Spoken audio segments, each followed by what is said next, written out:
რა სიმპტომებით მივხვდეთ, რომ პარაზიტები მოგვიმრავლდა? ეხლა ყველა ძალიან კარგად იცის ბალიშზე დატოვა რაღაცა წვეთი და მუცლის არეში ტკივილი და უკანა ტანში ქავილი.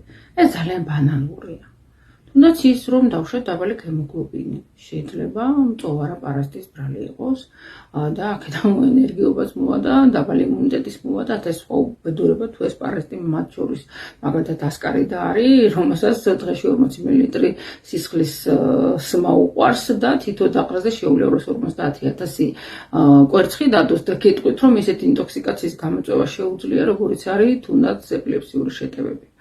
ამის გარდა თუნდაც თავის ტკივილი უგუნებობა, თუნდაც ცუდი ძილი, გაღიზიანებული ნაწლავის სინდრომი, შებერილობა, ფუის მუცელი ზოგიერთი რო გეტყვის, ხო? უამრავი მერწმუნეთ, ასე რომ რაღაცა სიმპტომები რო დაიწყება, სანამ ძალიან შეგეშინდება, ჯერ ანტიპარაზიტული წმენდა ჩაიტარეთ და მერე მიხედეთ სხვა.